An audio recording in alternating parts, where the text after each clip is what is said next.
Hello, everybody, and welcome to this Wednesday edition of the Logan Blackman Show. I hope you all are having a fantastic week, and I hope you all are ready for an exciting week ahead.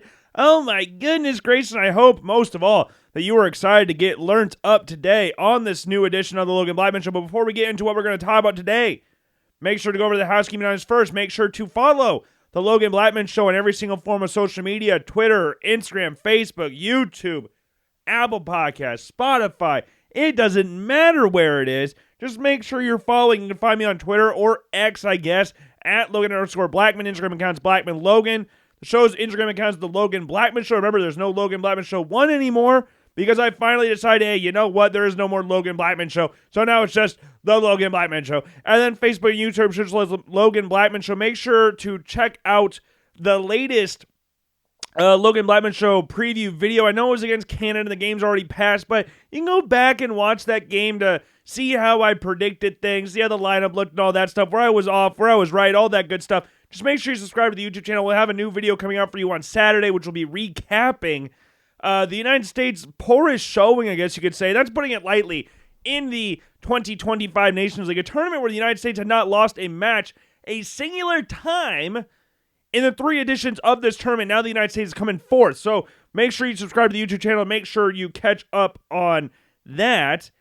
And then also make sure to check out the blog post on the LoganBlackmanShow.com. Mock Draft 3.0 will be out for you on Monday.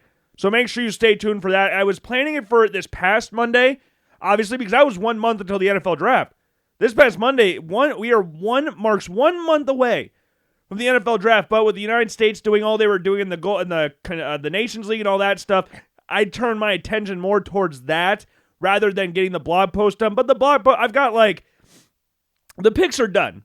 The picks are done. The picks are the easy part. The picks are the easy part in mock drafts. The hard part is coming up with all the different reasonings for why each pick makes sense. Because sometimes, I don't know if you've noticed this before, I can get a little wordy sometimes, so I've tried to tone it down a little bit, especially with all the videos that we've been doing too and the podcast still. I don't really have as much time to be as wordy as I've been in past times, so I'm trying to dumb it, not dumb it down, that's not the right word, but trying to, I guess, dumb it down for myself to a certain extent, or not be as explanatory, I guess. I don't know, it doesn't matter, but Mock Draft 3.0 will be out for you on Monday. A video will be coming out that next Saturday, so make sure, again, you subscribe to the YouTube channel, check out the blog post as well, and make sure to also subscribe, follow, whatever, Logan Blackman Show on Apple Podcasts, Spotify. Make sure to leave a rating on 5 stars on both. I would greatly appreciate it. Also, make sure to follow, subscribe, whatever, to the Believe in Iowa podcast on Apple Podcasts, Spotify, 5-star rating on that as well. You know the drill. And Twitter, Instagram, and TikTok are the accounts there. Haven't been posting anything in a while on that account, but, we'll be back when football season kicks off. We got pro days and pro days and spring ball coming out soon, so that should be very, very fun to see. So we'll make sure to stay tuned to that kind of stuff. But the main thing right now that I want to talk about is March Madness. I mean, we got to. We're in the heart of March Madness. We're now in Sweet 16 time. We're in that little break period of March Madness. We just had all the games from round of 32 get done the other day. Sweet 16, I believe, kicks off again on Thursday, which is an exciting time. And the last bracket, or last perfect bracket, just got busted the other day. I think it was the Illinois-Kentucky game, which out of all the games to get wrong, Illinois-Kentucky is the one you get wrong. That would be the most gut-punching thing out of all of them. That would, out of all the games to end it on, that one, I'm not going to sit here and toot my own horn or anything, but if you remember back to when we made the bracket for the show, I didn't really think twice about having Kentucky over Illinois. There were other games I struggled with much more than that. So, you know what? That would suck. But it was also kind of funny to see in the brackets that were had no picks right. And then when they ultimately got a game right. I don't remember which game it was exactly. I want to say they went 0-22 to kick off the tournament. I want to say they went 0-22. I could be wrong, but my bracket this year, for the one we did on the show, because that's the only one that really matters here. I'll talk about the one that I don't know why I did this. So, okay, we'll talk about it once we get to it. But we haven't talked about March Madness since the tournament started. Okay, we did this again last Wednesday. The NCAA tournament officially did not start yet. I know we had the first 4 games and all that stupid shit, but I'm talking about the actual round of 64, where the tournament actually starts. That's where it actually starts. But throughout this tournament, there were some fun games, there were some close games, there were not some close games. Like the 1 versus 16 seed matchups this year, we didn't really have a fun one. But if we are being, well, I guess it's not the closest, but hey, out of all the 16 teams, Norfolk State scored the most points. Remember last week we were talking about if there was a 16 seed team to win, we said it would be Norfolk versus Florida. And Norfolk, hey, you know what? They may have gotten their cheeks clapped, but they still put up 69 points. So not only did they put up the most points out of 16 seed, they also put up the funniest number out of all the 16 seeds. So you know what? I give Norfolk State a lot of credit in that. But again, Auburn, they dominated. Duke kicked the shit out of Mount St. Mary's. Houston beat SIUE. And then Florida beat Norfolk State. Shocker, shocker, shocker. Like, this didn't feel like the year we were going to have a 16-seed upset. Like when we had Fairleigh Dickinson beating Purdue. Or what were they called? The UMBC beating Virginia. Like, it just didn't feel like one of those years. And I guess you can't really be prepared for one of those years to happen, but it just feels more likely than other years, if that makes any sense. But those teams didn't really have any problems. Out of the 2 seeds, the only one that really struggled was Alabama against Robert Morris. That was the only one that, under my supervision, which was very closely, I was paying very close attention to, Alabama was the only one that struggled here. They won by 9 points. Yes, the Tennessee versus Wofford game ended up being a 15-point game. But that Alabama-Robert Morris game, that game was close for a decent portion of it. It was close. So I got to give Robert Morris some credit there. But those 1, 2 seeds, they faced really no issues, barring Alabama in that game. Alabama had less problems, really, against St. Mary's than it did against Robert Morris.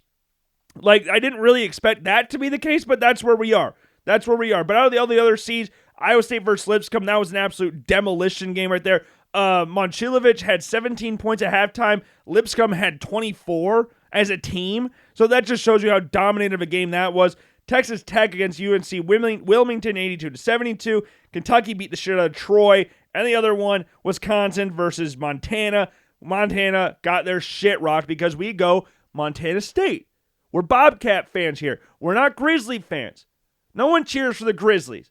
We're Montana State through and through. Bozeman, Montana. So every time I get a chance to hate on Montana, the Grizzlies, I'm going to take it. You best believe that I'm going to take it. So I say that. It was against Wisconsin, which is never, it's like we're picking 2 battles here. Like if I'm choosing which team I dislike more, obviously I hate Wisconsin more.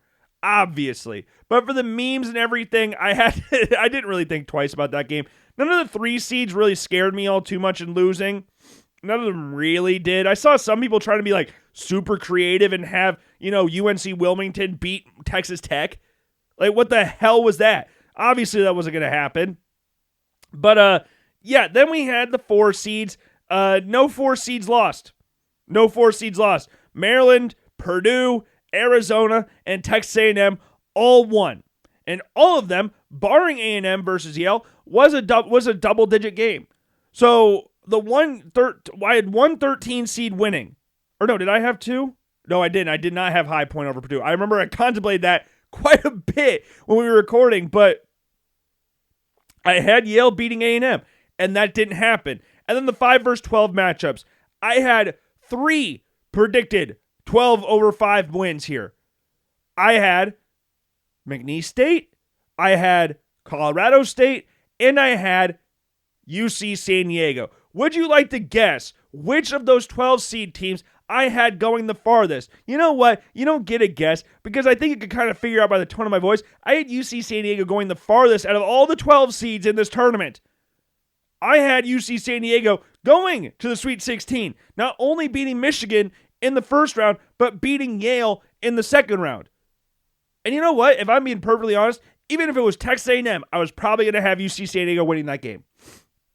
And UC San Diego, so close to winning that game. So close. 3-point game, 68-65. They couldn't pull it out in the end. And now Michigan's in the Sweet 16. So, I guess you could say I got that one right.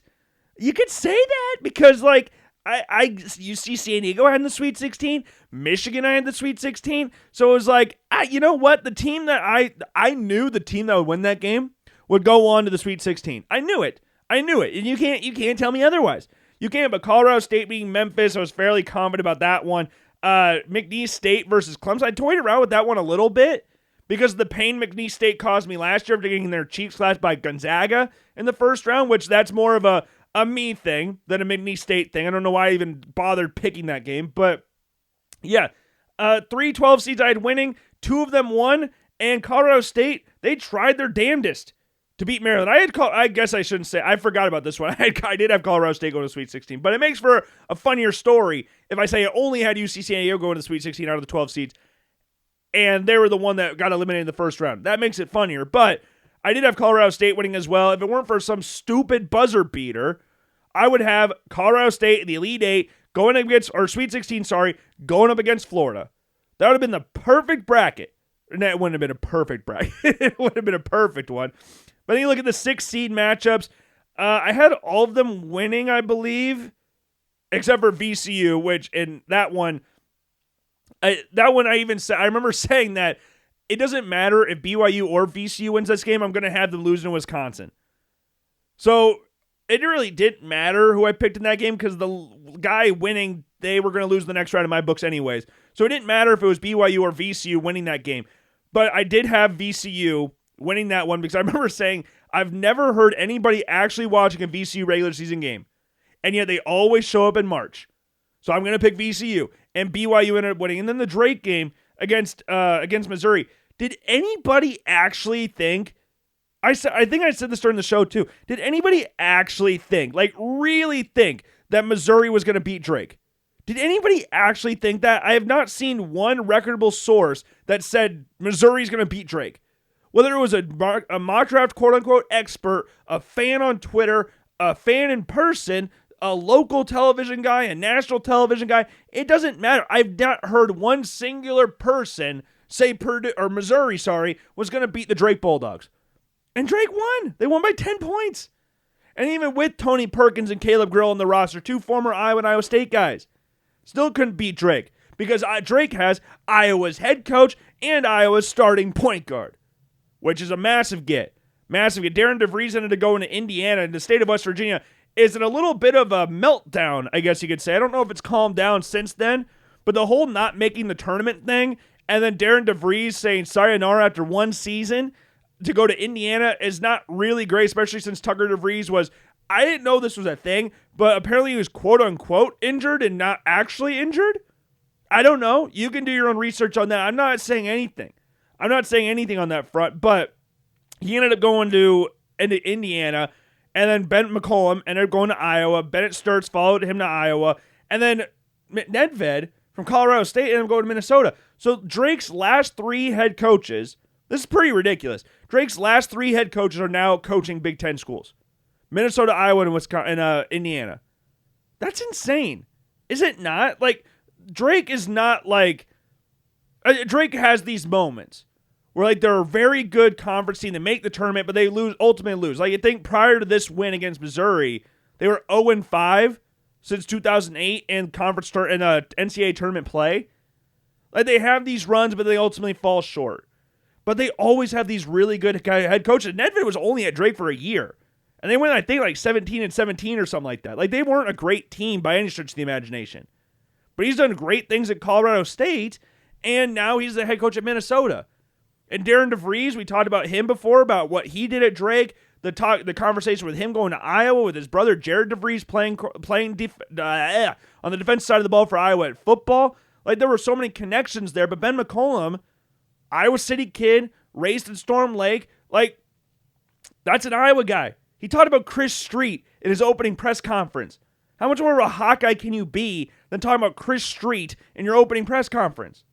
That's damn impressive, and I'm excited to see what that team could look like next year, because a few people enter the transfer portal after Fran McCaffrey got fired, and that's usually what happens. Like, your head coach that recruits you leaves or gets fired or whatever, you're going to enter the transfer portal. Sturts did the exact same thing at Drake. It just so happened McCollum didn't get fired. He just took another job. So I'm intrigued to see who Drake ends up getting, but the chances that they go to the Big Ten at some point in time to be a head coach are very high. It seems to be a very natural trajectory. So if you want to ever coach in the Big Ten, or think you are a coach worth your snot in basketball, I would coach at Drake because you are, again, very likely to eventually coach in the Big Ten. It's a natural process at this point. It's just a natural process. Like if you're coached by the Cutcliffes, you're going to get drafted by a Gettleman. Like that's what it's going to be. That's just what's going to happen. If you have any connection to the Mannings, you are going to be a very high draft pick. It's just a natural process. That's just how it works. If you're the offensive coordinator for a team quarterbacked by Aaron Rodgers, Peyton Manning, or Tom Brady, you're going to be a head coach someday. It doesn't matter how good you actually are. You're going to be a head coach someday. So, yeah, I mean, these coaches at Drake, they're great head coaches. Great head coaches. Now, Darren DeVries' personal life is coming under threat a little bit, but not for me. I'm not going to say anything about Darren DeVries, but Drake dominated against Missouri. They had a rough go at things against Texas Tech in the second round, but that's kind of what was expected at that point in time. Then moving on to the 7 versus 10 seeds, Kansas one hurt. That one hurt because I didn't want to pick Kansas. I really didn't. Like, I'm not necessarily the biggest fan of Hunter Dickinson. I think he's annoying as hell. He's like 30 years old, still playing college basketball. Like Gable Stevenson wrestling in college. Like he won an Olympic gold medal, was on a preseason roster for the Buffalo Bills, and was still able to wrestle in college. That's stupid. Kansas team average age is older than like 20 NBA teams. That's not right, but it feels like that. It just feels like that. But I have so much disdain right now, or did, for John Calipari because of the whole situation last year. Like, I had Kentucky winning the whole damn tournament last year. The whole damn thing. I was like, Rob Dillingham, Reed Shepherd, these guys are so good. And they lost the first round to Oakland. Not California, Michigan. What kind of stupid school is that? It's like Paris, Iowa. Like, what the hell are you talking about? I remember a couple years ago, Iowa State had an opportunity to play Nevada in the NCAA tournament. Not in the first round, but like if they made their second round game, they could have played each other. Well, we have a city in Iowa, for those of you who are unaware, we have a city in Iowa right next to Ames called Nevada. Not Nevada, Nevada. Spelled the exact same way. Yeah, you would think it's called Nevada. No, it's Nevada. Like, it's just stupid. Absolutely stupid. Like, oh, you go to Nevada? No, I go to Nevada. What the hell is that? It's like, oh, I go to Oakland. Oh, in California? No, Michigan. What the hell are you talking about? That's not a real place. And you lost the first round to them? Joe Schmo from freaking Scooter's Coffee just dropped 30 points in your head? And you're out of the tournament with 2 guys that were drafted in the top 10 of the NBA draft? Come on. So I couldn't in good conscience pick Arkansas. Though I wanted to. It was like, I find Kansas annoying, but I'm still hurt by Arkansas by John Calipari. So I picked Kansas, and Arkansas ended up winning. Of course, now Arkansas's in the Sweet 16 because they beat St. John's in the next round. Because now, when I don't pick John Calipari, he wins multiple games of the tournament. And guess what? He'll probably beat Texas Tech as well. That's just how it seems to be at this point in time. That's probably what will happen. But that game against St. John's was so funny. 19 fouls in the first half. Combined, 19 fouls. And they go to the halftime break, and Charles Barkley's talking about how the ref let them play. 19 fouls? And then their backup center, Arkansas's backup center, fouled out with 12 minutes to go in the game. Like that, I don't know if I've ever seen somebody foul out that quick. Like 5 fouls in what? 30 or 28 minutes? That's damn impressive. That's really damn impressive. But then we got Utah State versus UCLA. Did I pick? Oh, I picked UCLA. Oh, okay. In another bracket, I picked Utah State because I'm stupid. So and I picked St. Mary's over Vanderbilt, and I picked New Mexico over Marquette. So that was pretty cool. In the, these brackets, in the early portion of the bracket, I was pretty damn good. Like, if you look at the West bracket, I had every game right, barring Kansas, Arkansas. In the first round, every game I had exactly right except for Kansas, Arkansas. Oh, and the 8-9 matchups. UConn, I beat Oklahoma. Never really thought about that one. Gonzaga, I had beaten Georgia. Didn't really think about that one. Mississippi State, I had beating Baylor. That one was conflicting. That one was really conflicting. It was like Scott Drew versus Mississippi. Mississippi State's head coach is an Iowan. Just made sense. But Scott Drew's won a national championship, so I should have picked them. But again, like we talked about before, I didn't have them winning against Duke. So it didn't matter really in the end. And then the last one, Louisville versus Creighton. Every single metric said Creighton should win that game. And they did. They won by 14 points. Dominated pretty much the entire game. But we were at St. Patrick's Day, and a friend telling me, Jared, he was telling me that they're in Lexington. This is in Kentucky. Like, Louisville's going to come in with the crowd and all that stuff. And they're going to beat Creighton. Not only that, they're going to beat Auburn. Now, I didn't go that far. I did not go that far. But I was like, you know what? Fine. Like, I never thought about the game one time until I heard that. I had Creighton winning the entire time. Like, how are they going to guard Kalbrenner? How are they going to do that? He's like 8 feet tall. How are you going to guard him? They can't.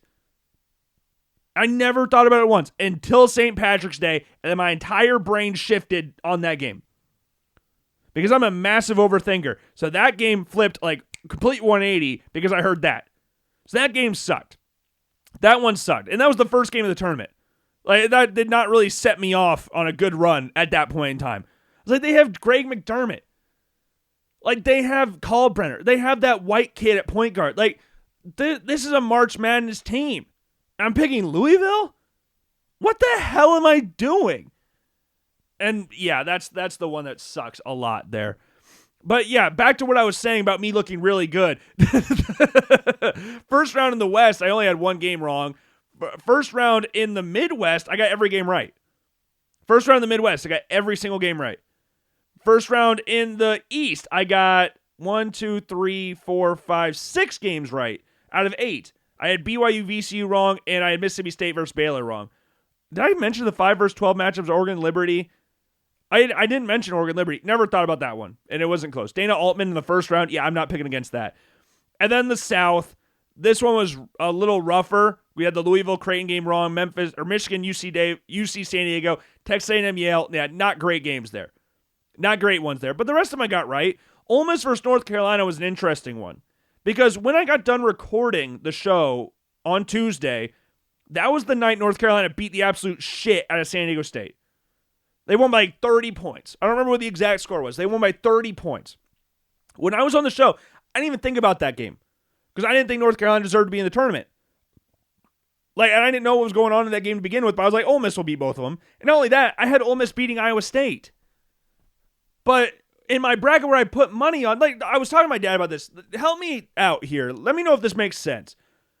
So, in this bracket, I had Ole Miss winning the first round, not only winning the first round, but I had him beating Iowa State.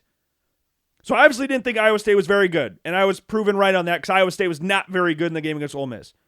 Starting off good, and they got kind of hot towards the end, but it was already out of reach at that point. So in my paid bracket, thank God it's only $10, I had North Carolina winning.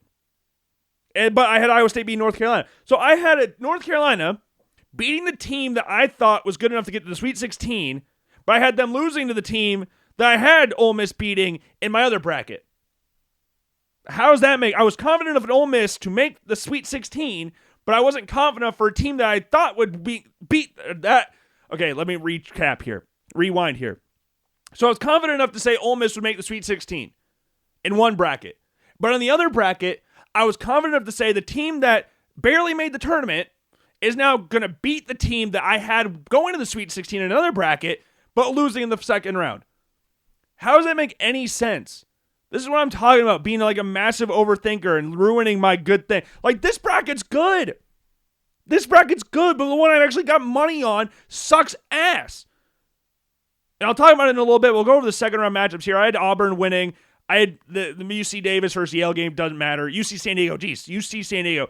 Doesn't matter. Michigan ended up winning. Ole Miss, I had beating Iowa State. New Mexico, I had losing to Michigan State. So those games I got right. Then we move on to the next one. Florida, I had beating UConn. I remember I flipped back and forth 1,000 times with that one. I was so wishy-washy with that game. Colorado State versus Maryland, we already talked about that one. Texas Tech over Drake. And then I didn't have Kansas. I didn't have Arkansas in. I thought St. John's would win either way, and they didn't. They didn't. I had Tennessee beating UCLA, Kentucky beating Illinois, Purdue beating McNeese, and I had Gonzaga beating Houston. So that one kind of hurt. Gonzaga lost by 5 points. That sucks. They're a good team, but sucks. They beat the brakes off Georgia, though. And then the next one, I had Alabama beat St. Mary's. BYU, I had losing to Wisconsin. I had Arizona losing to Oregon. Because, again, Dana Altman. And then I had Duke beating Baylor. I at this point in time, Like, here's the next round matchup. So it's Auburn, Michigan, Michigan State, Ole Miss, Florida, Maryland, Texas Tech, Arkansas, Kentucky, Tennessee, Houston, Purdue, BYU, Alabama, and Duke, Arizona. I texted my dad this after the Baylor game, Duke, Baylor. I have a hard time believing at this point in time that any team gets to within single digits of Duke.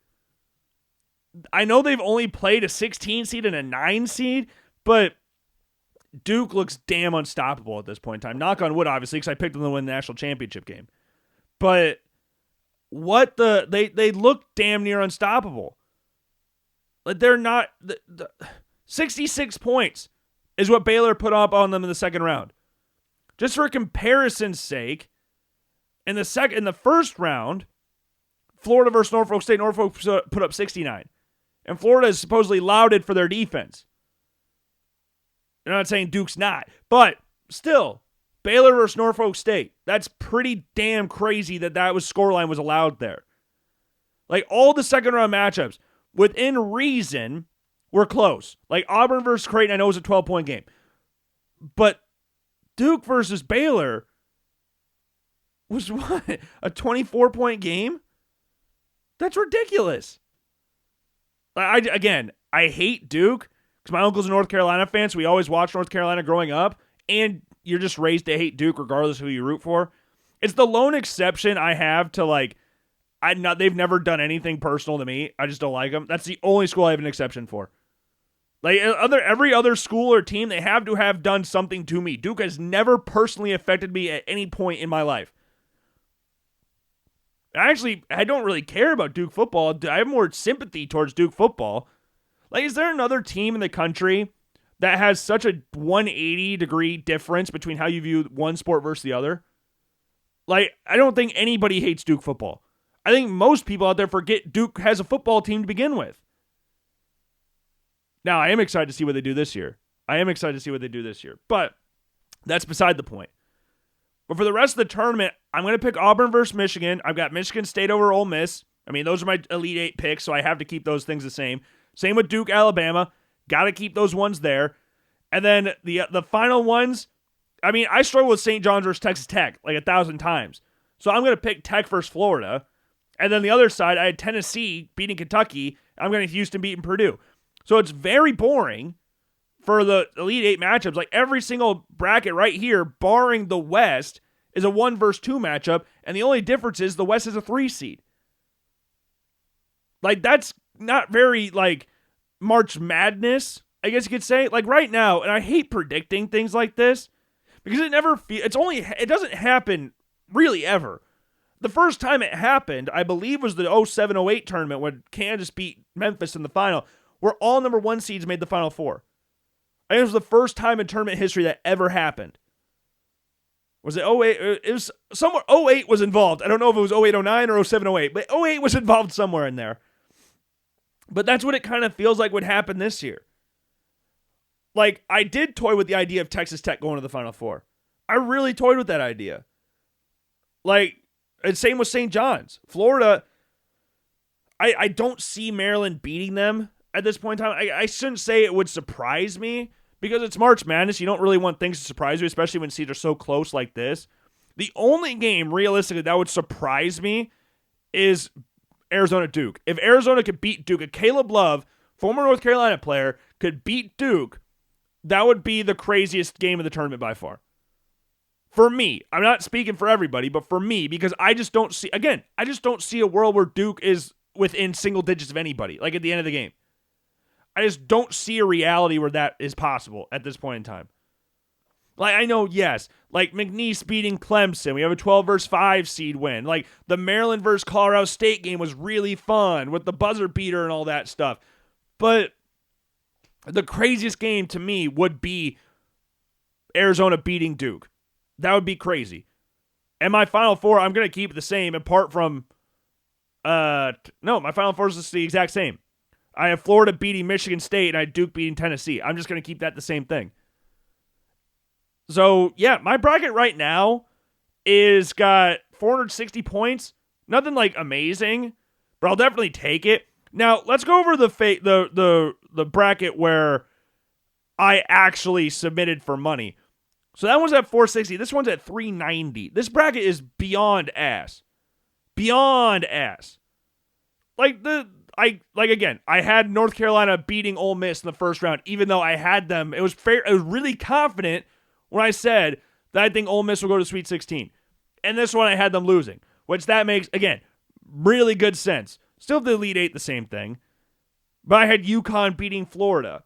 That was stupid. That was a ridiculous take. Ridiculous one.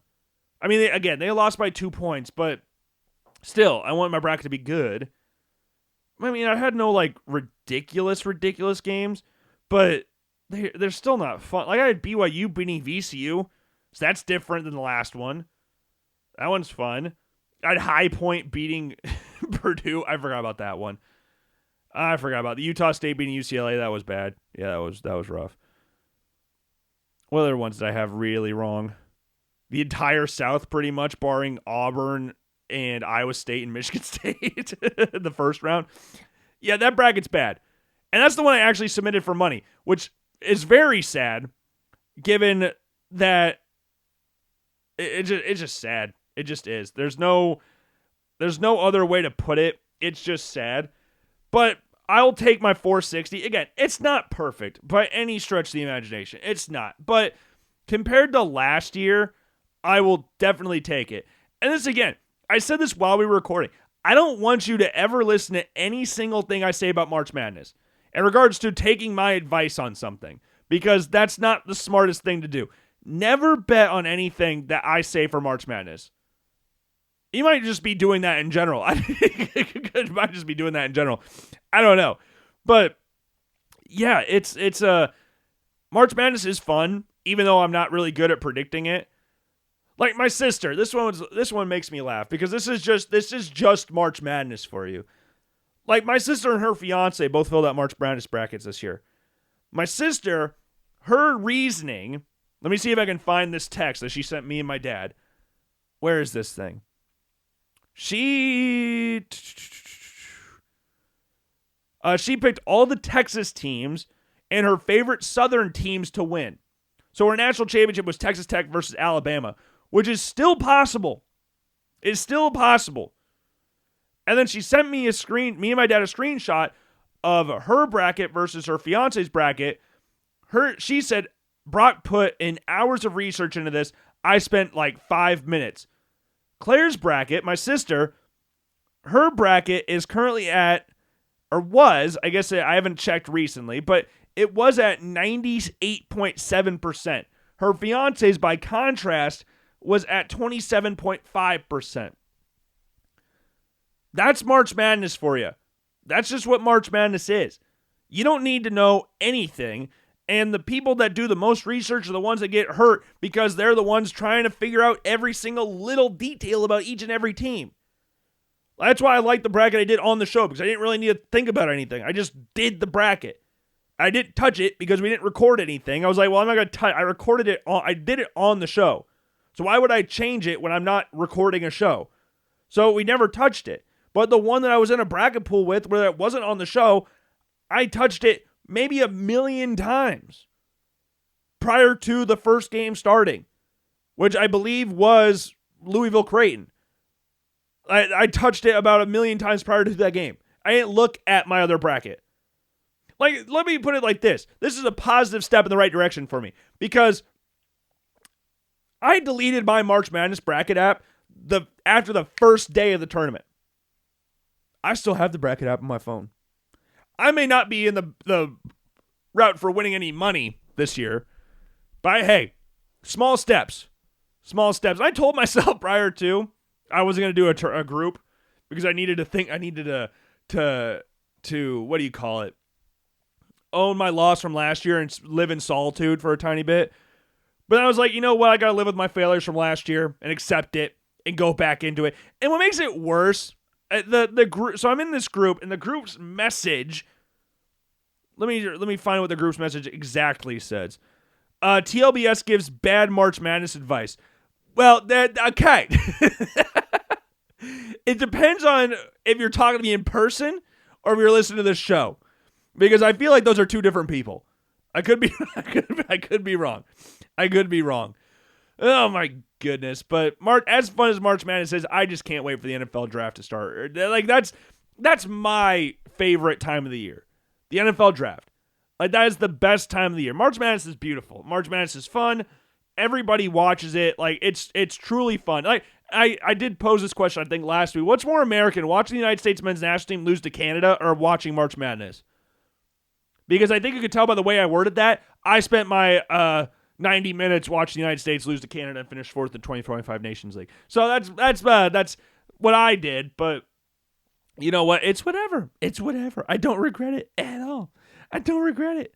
Jeez, I'm looking at some of these other brackets on here. Like 95, 99, 550 points. Like, what the hell? What? How are you getting 550 points? Again, my best bracket's 460 and 90 more points than I do. How is that even possible? That's not fair. My bracket's just 10 points off Jay Billis, though, so I'll take it. Whose bracket am I better than? Jay Williams. Nice, that's good. I'll take that one. Because Jay Williams, he's just a hoot and a half. What other people? Scott Van Pelt, Mike Greenberg, Chris Russo, Mad Dog. Jeez, I thought Mad Dog would have a perfect bracket at this point in time. I thought he would. Jason Kelsey, I'll take that one. Picked Michigan State, bold one. Emmett Golden, I don't know who that is, but he picked St. John's. That's not great. Better bracket than Stephen A. Smith. Stephen A. Smith's bracket is at 390. My bad bracket is at 390. So, hey, I'll take it. I'll take it. Whatever. It doesn't matter. But the draft's fun. And the main thing about the draft is called silly season. Like, that's the main thing because you don't know what's actually real and what's fake and what's all that good stuff. And right now, we're in the midst of silly season because as we get close to the draft, as you edge closer to the draft, the sillier things get. Everything is so silly. Like, people are just throwing out random ideas left, right, and center, and Lord knows how many of them are actually real. Most of the time, the first thing you hear in the offseason is what that team is actually going to do. Like, that's usually how it works out. I'm not saying that's how it always works out, but that's how it feels it usually works out. Where it's like, you do your postseason or preseason press conference, all that stuff. GM walks on the stage, talk about areas need to improve upon, and you get to the combine, you're like, oh, blah. And now you're just trying to lie to get players to fall to your spot. The most famous one's the CJ Stroud, like, cognitive test thing. Like, that getting leaked, that was really funny. But I don't know who leaked it or what the purpose of it was because he didn't fall past 2. But that was a weird time. It was a weird time for the NFL draft. But this year's quarterback class is a little different because it's just kind of there. And you don't really have a lot of teams at the top of the draft like desperately needing quarterbacks. I shouldn't say at the top of the draft, but like in the first round, they're like in desperate need of quarterbacks. There are about 4 or 5 teams really that you're like, okay, that team needs a quarterback. And they are, and I could probably think of a few more, but that was just the first number that popped in my head. Like the Titans, the Browns, the Giants, who else could be in that category? The Jets, you could throw in that category if you really wanted to. You got some teams with older quarterbacks that you could throw a quarterback in there. Like, or teams like the Steelers at 21. Do they draft a quarterback that late? Or do they go a little bit later in the draft? You look at the Rams with Matt Stafford, that whole situation. Rob Jackson Dart being an LA kid, going to USC. So that could be an option for them as well. But there's not that like gross need of the position this year. And there's not really like a lot of commotion surrounding the draft class. Like I saw a tweet the other day. It said no one be talking about Shedeur Sanders' last name wasn't Sanders, which I don't buy at all. Like, what can you tell me that where would he be at if his last name wasn't Sanders? If his last name was Smith, where would he be at in the draft board? He would still be QB2. Who the hell cares? It's the same thing when people scout the helmets versus what's actually happening on the field. Like, you know how many times we've listened to people talk about, oh, I wouldn't draft a guy from there. When's the last time this school has had a good quarterback? Like, it doesn't matter. It's different times. Every quarterback's different. Every single quarterback's different. It's just how it works. Because there's going to be a guy that comes in that's a lot better than the previous schools before him. Like Alabama. Like Joe Namath. Ken Stabler. Those are like, we're talking about like in the 70s, 60s, 70s for those quarterbacks. Since then, When's an Alabama quarterback been good in the NFL? But that's not how we're going to look at it. No, you got to look at the player, not the helmet of the player. Like, what if you didn't draft Joe Burrow because he went to LSU? When's the last time an LSU quarterback was good in the NFL? The last one was drafted first overall before Joe Burrow was Jamarcus Russell. So you wouldn't draft Joe Burrow first overall because Jamarcus Russell was so bad? Like, yeah, they both went to LSU. Different times, different skill set, different people. Like, it's just stupid. Last name things doesn't matter either. So you better be like, what's Arch Manning then? If Shedeur Sanders wouldn't be anywhere without his last name, what's Arch Manning at this point? Like, Texas literally booted Quinn Ewers out the door because they are so ready for Arch Manning to get playing time. Like, you have to keep the same thing every single time. And when I'm looking at Arch Manning this next coming season, it's not going to be because his last name is Manning. Because I can tell you this right now, from the little bit we've seen him at Texas, he don't play anything like his uncles. I've never seen his uncles do anything that he's done in the football in regards to running the football. I'm not saying Arch Manning is going to be a better quarterback than Peyton and Eli Manning. Shut up. Don't even say that. I'm talking about like from the athletic standpoint. I've never seen Peyton and Eli run 50 yards down the field. Have they accumulated 50 yards rushing in their entire careers? I'm not too sure. I'm not going to Google it because I don't want to. But with the draft, you also got like quarterback destinations, how that affects how teams look at the draft process and all that stuff. Like the Giants are an interesting team because they were a team we just brought up in regards to teams that quote unquote need a quarterback. And last week, after we record a show, the Giants signed Jameis Winston, which is a very interesting really interesting signing. Like, Jameis is a fun quarterback. He's not really a good quarterback. Okay, he's not a bad quarterback, but he's not necessarily someone you would look to and go like, yep, there's our franchise guy. The last time he was a franchise guy, he went 30 for 30. 30 touchdowns, 30 interceptions. The NFL's official YouTube channel put up his 30 for 30 season highlights. 30 for 30 season on the NFL's official YouTube channel. When have we ever seen that before? Like, Jameis Winston is a good comment after a game or during halftime or prior to a game. He's good for a little blip from a story time when a former player comes on a podcast. He's got a very good arm. He's decently athletic. Like, he's fun. That's about it. He's not someone you're going to look to and go like, yep, there's our guy going forward. And everything I just said about Jameis Winston is kind of the antithesis of the guy they just signed today in Russell Wilson. Russell Wilson, right now, this current version of Russell Wilson is not fun. This current version. I'm being very careful when I say that because when he was in Seattle, he was a whole hell of a lot fun to watch. I loved watching Russell Wilson in Seattle. But in Denver and Pittsburgh, he is not fun. No one wants to listen to Russell Wilson talk. Everybody wants to get a soundbite from Jameis Winston. Everybody wants to try and get a soundbite from him. Because when Russell Wilson drops the whole Danger Witch thing and talks about, like, careful, it's spicy, like that whole commercial, like, that's, you can tell it's for, like, Broncos country, let's ride. Like, that's all forced and corny. Like, Jameis Winston's like, man, I just pray to God every day that I don't throw interceptions. It's like, that doesn't feel forced. Like, people like that kind of stuff. Jameis Winston's 6'5", like 240. Russell Wilson's as big as me. They're probably a little shorter than me, actually. He's about as big as my dad. Like, that, they're not the same at all in regards to enjoyment for the current age. In their careers, let's not be stupid. Russell Wilson's 1,000 times the quarterback Jameis Winston is. But for their current versions, Russell Wilson is nowhere near as fun to watch as Jameis Winston. And I just think those are interesting moves for the Giants.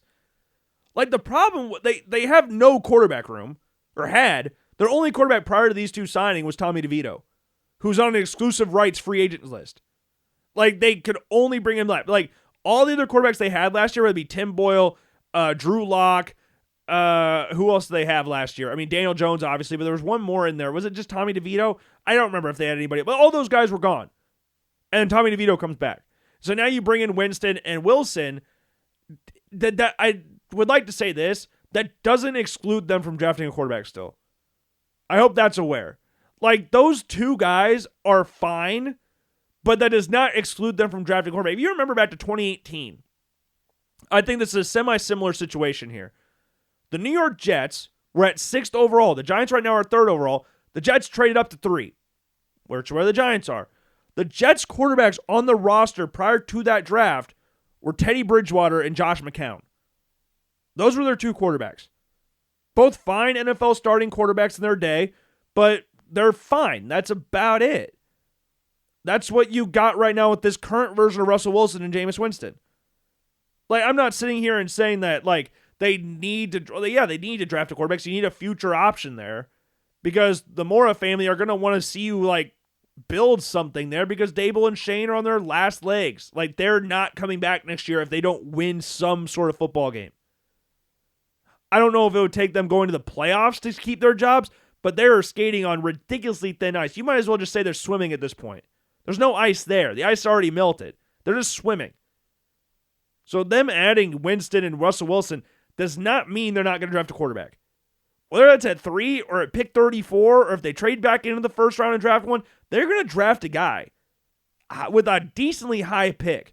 I would be actually kind of surprised at this point if, again, we're less than a month away from the draft, that if they don't draft a quarterback with either one of those 2 picks.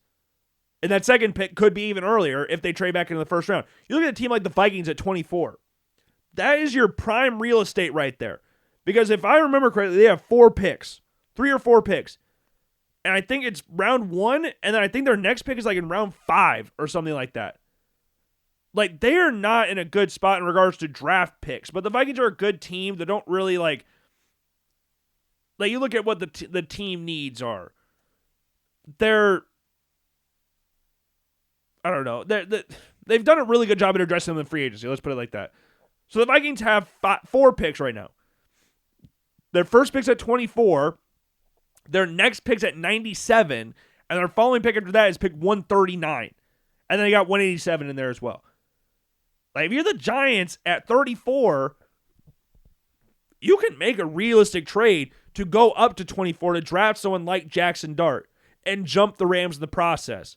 I don't think you're going to get much higher than that. I don't think a team's going to want to completely drop out of the first round. That's sitting at, like, anywhere above that. Like, the Steelers are your team that, like, that's the scary part. If he makes it past 21 with Pittsburgh, which I think he will, then you could trade up to 24 and jump the Rams in the process. Or you just wait till 34. Like, either way, it doesn't really matter. But, and you can still draft Shedeur Sanders number 3, too. Like, that's still option number 1, I would assume, for most Giants fans out there. Which I think this is also kind of crazy. The Giants have never had a black QB1 in their entire history. And I know you can say, like, Tyrod Taylor started games for the Giants. Geno Smith started games for the Giants. I'm talking about being QB1 on the depth chart. And just being QB1. Not because of injury or not because someone got benched because Ben McAdoo got all pissy and benched Eli Manning, ruining his consecutive start streak to start Geno Smith for 1 game against the Raiders. Because they needed a jolt of something and it didn't work. And then Eli Manning was starting the next game anyways. Like, the most pointless benching I think I've seen in recent memory. Like, you weren't going to win with Geno Smith. That version of Geno Smith. Obviously, this version would have been perfectly fine, but that version never. But they've never had one. So, regardless, at this point in time, unless they draft Jackson Dart, and Jackson Dart somehow beats out both Jameis and Russell Wilson, or Tommy DeVito beats them both out, then you're going to have your first black quarterback in week 1 in Giants history, which is kind of, again, pretty crazy to think about. But you look at what the Giants, like, at 3. They're going to be sitting on their hands a little bit and getting kind of nervous because as of right now, based off everything that I've seen at this point in time, it kind of feels like the quarterbacks might go 1 and 2. And that's Cam Moore and Shedeur Sanders, the Titans and Browns. That's what it kind of feels like. I'm not saying that's guaranteed to happen. That's just what my gut's telling me at this point in time. Myles Garrett re-signing is a massive get. And if you remember back to mock draft 1.0, I had Abdul Carter going to the Browns, and that was with the idea of whether Garrett re-signs or doesn't re-sign.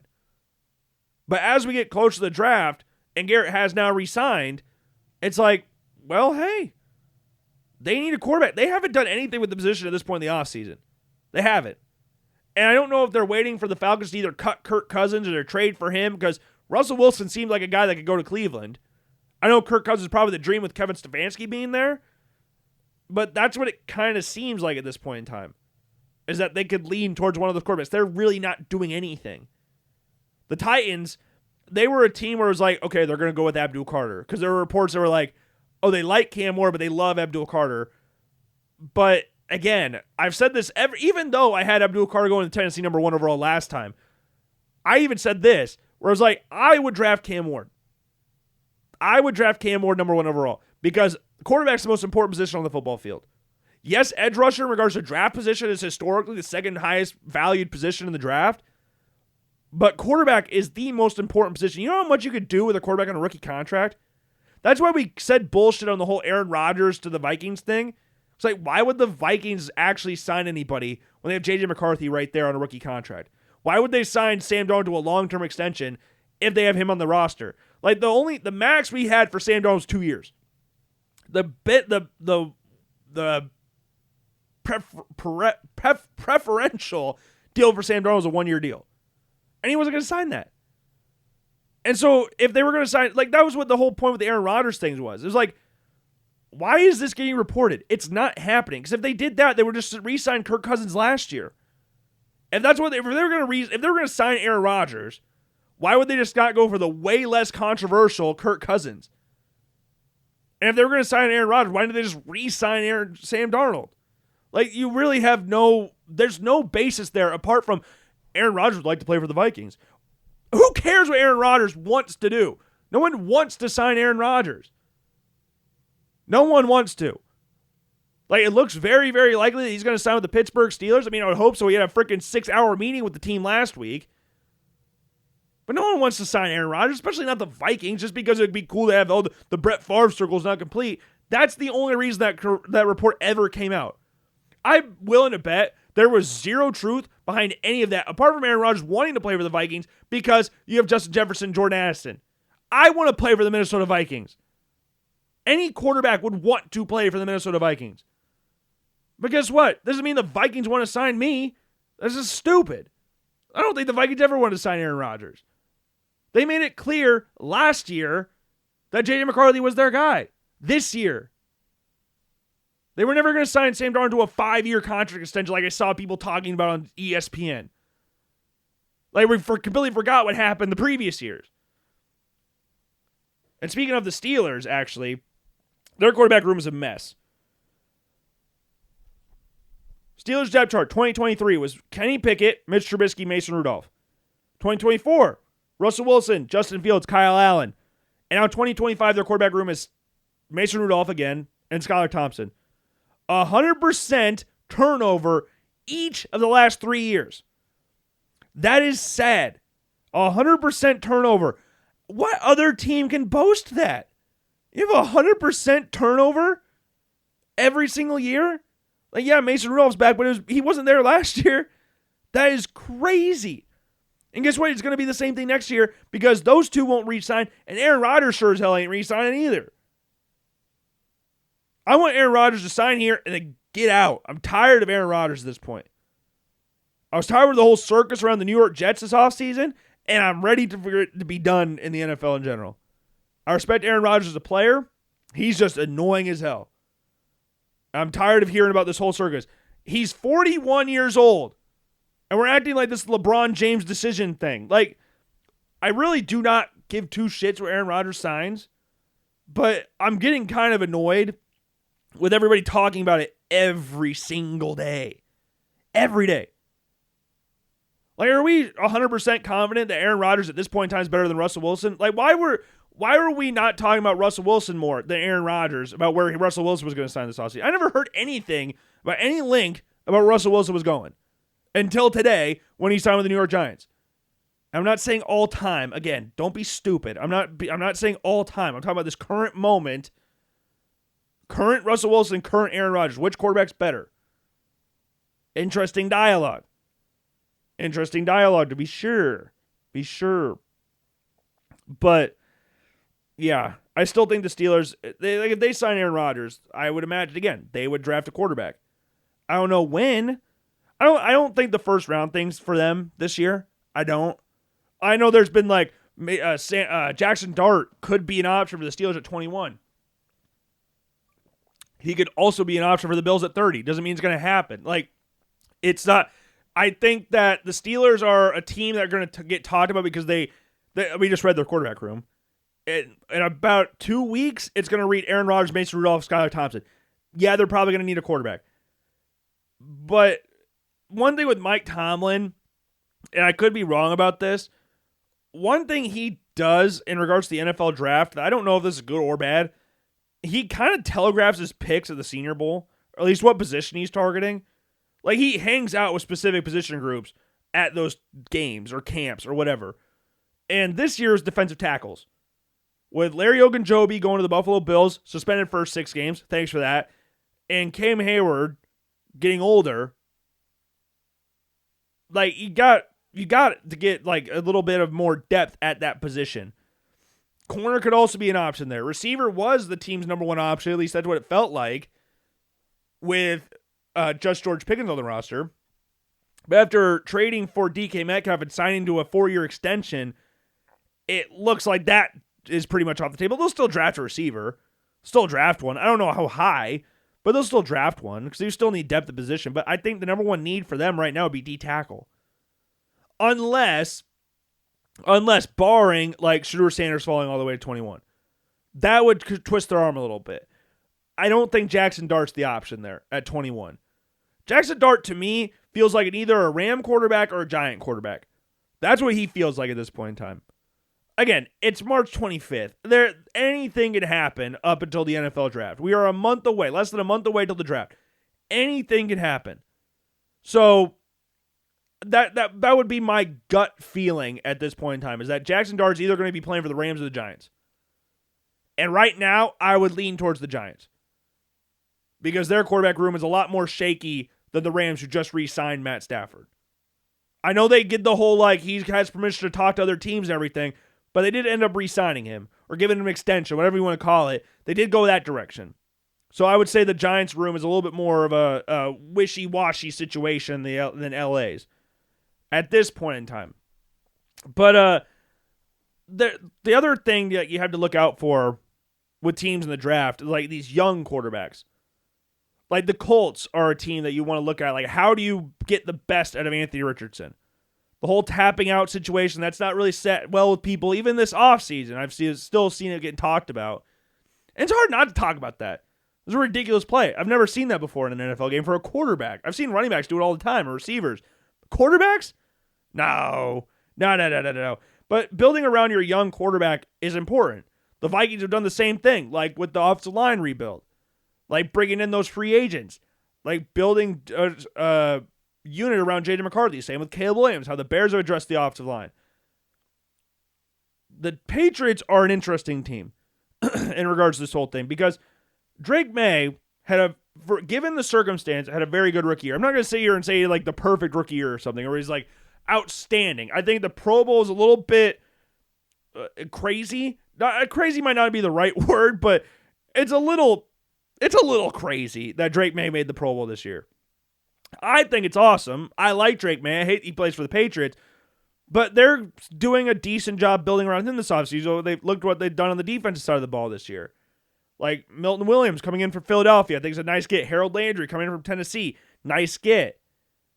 But a move they made today hurts me to my core, and that's them signing Stefon Diggs. 3-year, $69 million deal. Stefon Diggs, New England Patriot wide receiver.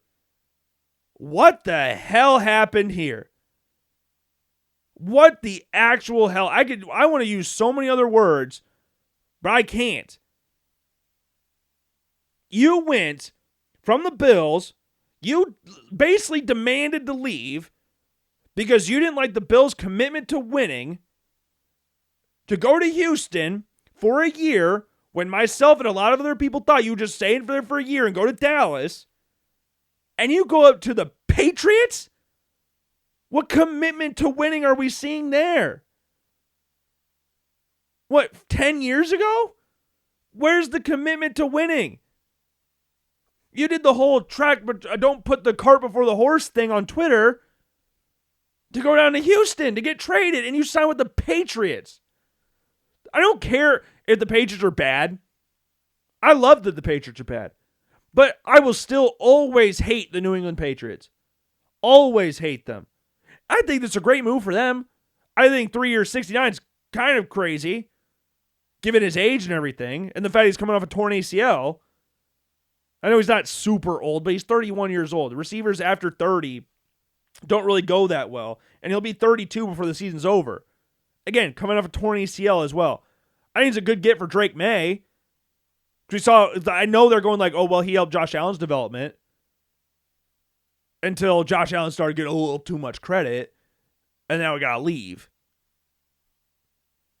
Like, I love and respect Stefon Diggs for what he did in his time in Buffalo, but that ending was so painful and so drawn out to the point where it was like, I remember saying this when I was recording that show, right after he got traded to Houston.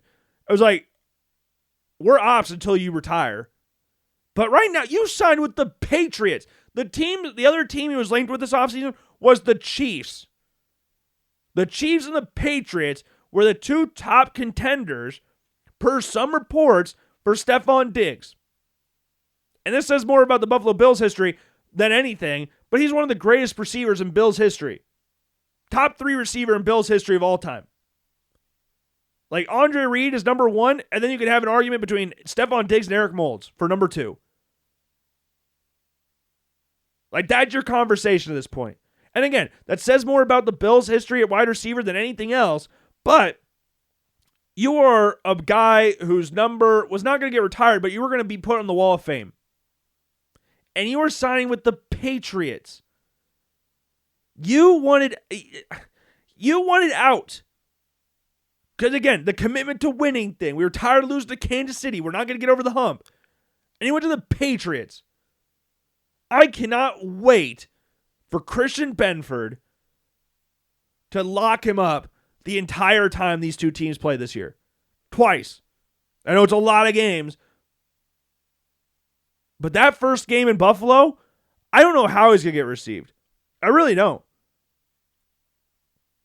Like, if the Bills-Texans game was in Buffalo this past year, I don't know how he would have been received. It might have been 50-50 about people saying screw you or F off or all that stuff and people giving him applause for what he did in Buffalo because he's in Houston. But you're with the Patriots.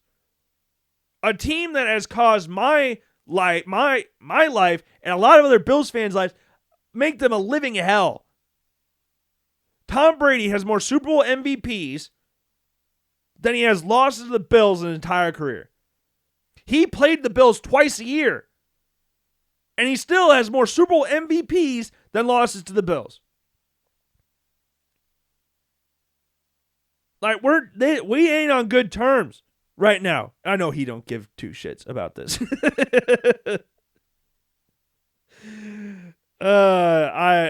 doesn't care. He does not give two shits about what I think. And as a fan, it sucks a lot. You never want to see your favorite players or like your quote-unquote legends go to a rival. But to leave the way he did for the reasons he quote-unquote said he did, to then turn around and sign with the Patriots, that's what's annoying. Like Stephon Gilmore going from Buffalo to New England, that one hurt. That sucked. But I don't remember Stephon Gilmore doing anything that Stefon Diggs did when he left Buffalo. And Stefon Diggs was acting all hunky-dory when Josh Allen was getting closer to winning the MVP. But prior to then, it was liking tweets or not defending Josh Allen when his brother's tweeting out, get 14 out of there. We all know that he won nothing before 14 got there. And your response was, ask my brother about that. But again, now we're going to act all hunky-dory because now we're not playing with the team anymore. That's where it gets annoying. And I remember sitting back so many times and going like, oh, he's not getting traded. The media's building this up. He's not getting traded. Bullshit. And you're looking at everything through rose-tinted glass at the time. But, man, the Patriots. I cannot wait for the Bills to beat them twice a year this year. Drake May scares the shit out of me. I've said that 1,000 times. Scares the shit out of me. And adding a receiver with the skill set that Stefon Diggs has, I'm being nice now. For a young quarterback, that's important. And it'd be even scarier if they end up getting Travis Hunter to play wide receiver opposite him. That'd be pretty freaking scary. But ifs, buts, and maybes, we'll have to wait till April 24th to get that answer. But, man, the Patriots, out of all the teams, it had to be the New England Patriots. Really. Like, there's so many other teams in the NFL. So many other teams. Like, I do not dislike Matt Collins anymore than for going to the Patriots. Matt Collins going to the Patriots does not hurt my feelings. It sucked because I thought he was a really good locker room presence. I thought he was funny. I liked how he'd walk into the stadium with no shoes on or a different costume on each time. But him going to the Patriots does not hurt the same as Stefon Diggs going to the Patriots. Completely different. Completely different. And I'm intrigued to see how him and Drake May build chemistry together. And yeah, it's going to be interesting to see how it all goes. But yeah, the team's not committed to winning. And you go with the Patriots. This ain't Bill Belichick. This is not Bill Belichick. This is the Gerard Mayo, the Gerard Mayo, Mike Vrabel Patriots. Completely different team. Tom Brady's not going to walk through the door. He's not. No offense to Drake May. I know this might come as a shocker. Drake May's not Tom Brady. I know. Hey, you put your spears down, put your torches down. I know, crazy stock. But, yeah. The game against Buffalo is going to be interesting this year. There's going to be very interested. Very, very interesting. Because, again, it was already, that Houston game this year was already getting built up. Now we got the Patriots in town. One's at home, one's away, I guess. But regardless, it'll definitely be interesting. But the draft's getting closer and closer. And the 40-yard, we've talked about the 40-yard dash before, about like its importance to a certain extent for people out there. Like people look at 40-yard dashes and it can greatly affect positively or negatively a player's draft stock. And this week, or yesterday actually, I should say, was Miami's pro day. And Cam Ward did the typical, the Zach Wilson throw. Everybody knows what I'm talking about when I say the Zach Wilson throw. It's kind of like a requirement for pro days nowadays. Where, like, if you're a quarterback getting drafted with a high pick, you've got to make some rolling out to your left throw completely across your body throw. It has to be. It has to be in stride, too. And Miami's field is kind of funny. It goes 10, 20, 30, 20, 10. So it was... there was a guy who tweeted out, he was like, did he just throw from the 4 to the 10? I was like, you know what, that's pretty funny. I'll give him credit for that one. Yeah, we're going. But yeah, Cam, you have to do those throws. They're a requirement to do. But other than Cam Ward, the thing that was talked about the most was Xavier Restrepo's 40-yard dash time. Xavier Restrepo, who's a very, very good wide receiver, is Miami's all-time leading receiver. Miami's had some pretty damn good receivers. You look at Michael Irvin, Andre Johnson, Reggie Wayne, like the list goes on and on and on. And Xavier Restrepo is the number one guy in that whole pantheon of wide receivers. And I can tell you this right now, his 40-yard dash time is bullshit. He ran a 4.83, which for a wide receiver at D1 college is really slow. But it's a 40-yard dash time. He does not run a 4.83. He does not. He is a lot faster than a 4.83. And he put out a tweet, and I wanted to read this out. He said, don't usually do this, but I feel it's necessary due to the circumstance. During warm-ups yesterday before my 40, my right hamstring tightened up on me and prohibited me to opening up and running my fastest. The reason I still ran is because for 2 straight weeks I consistently hit 4.53 and 4.58. Laser in training, I thought I could still pull it off. I did everything just because of him. It's in my blood to compete. With that being said, I'm now focused on getting back to 100% healthy and getting ready to play football. Xavier Restrepo, like, again, people are going to look at this 40-yard dash thing and, like, that's going to be the Bible in regards to Xavier Restrepo. Like, oh, my God. Like, but every time you see a play from Xavier Restrepo or where he gets drafted, you know, I'm going to guarantee this right now. When he gets drafted, whenever that is, it'll be on day 2, or at least it should be. They're going to talk about, are you concerned about his 4.83 40-yard dash time as pro day? That's going to get brought up. Does it matter to his overall play? No, it doesn't. It really does not. Because I believe that tweet 100%. Xavier Restrepo does not run a 4.83. Put things in perspective. Tristan Wirfs ran, I think, a 4.85. Like, you're telling me Xavier Restrepo, an NFL wide receiver, Miami's all-time leading receiver, runs a 4.83. No, he doesn't. You would see that on the field. Xavier Restrepo is not like an absolute burner like Xavier Worthy or someone like that, but he is an effective wide receiver who can make plays in the open field and can get open with ease. Again, he is the Miami Hurricanes all-time leading receiver. That is an insane feat, again, given the receivers that they have. And this 40-yard dash will probably hurt his draft stock to a certain extent. And it shouldn't, because that's not the player he is. He would not have run a 4.83. Again, I believe that 100%. That he had a hamstring problem because he's not a 4.83. That is slow. That is slow for a wide receiver. And there's going to be clickbait engagement merchants on Twitter that are going to be posting that all over the place like, what? With the head explosion emoji? Or like, wow, with the eyeball emoji? Xavier Restrepo really ran a 4.83. Would you draft him? Like, I'm sure there's a tweet like that out there. You know, I'm actually going to try and find that. Is there going to be... Should I search Xavier Restrepo 40? Oh, there we go. Yikes. Miami wide receiver Xavier Restrepo ran a 4.83, a 40-yard dash as pro day. Extremely slow. Dove Kleiman. That got 12,000 likes. 3.6 million interactions. That is insane. How did that get... Yikes. And it's got the gritted teeth emoji.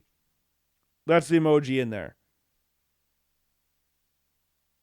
But it's just funny how that stuff works out. I don't have any problems with it. I don't have any problems with Xavier Restrepo's 40. Like, you had problems with Kyle Hamilton's 40. Like, the players are better than their 40-yard dash times. That's just how it works. That's just how it works. But pro days are fun. Senior bowls are fun. Combines are fun. All that's fun. But the main day, the NFL draft, April 24th, that is the best day of the year. Best day of the year. And I'm excited to see where everybody goes. Again, Mock Draft 3.0 will be out on Monday. The video will be out that next Saturday. So not this coming Saturday. So it's not going to be the 29th. It'll be the April 5th. Will be Mock Draft 3.0. That will be the video. The draft itself will be coming out on the 31st. So make sure you stay tuned for that. So make sure you subscribe to the YouTube channel. Make sure you follow the blog posts as well at theloganblackmanshow.com. And the final thing I want to talk about here, just a little funny thing, is Craig Carton, who we've made fun of 1,000 times in the show. Probably the dumbest dude on sports media. There's a lot of dumb people, but this guy kind of takes the cake. Here's a trade nobody says no to. The Giants trade 3 first-round picks, including a pick swap this year with the 49ers for Brock Purdy. The Niners then signed Aaron Rodgers to be their starting QB for the 2025 season. You're welcome. No need to pat me on the back. Just happy to help. First off, I think both teams say no, because there's no way the Giants are going to trade 3 first-round picks for Brock Purdy. All right, well, the 49ers would say yes. 3 first-round picks? Yeah, we'll take that. Giants are going to be bad. We'll take the 3 first-round picks. Like, in Aaron Rodgers, I wouldn't re-sign him. I'm going to go after him. But that's a stupid-ass trade. Who would have made that trade? Nobody except for Craig Carton. He's the only one that would ever come up with that trade. That trade is that would never happen.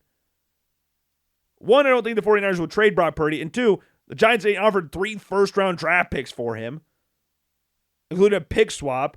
So the 49ers get the 3rd overall pick. Like, that is a dumbass trade.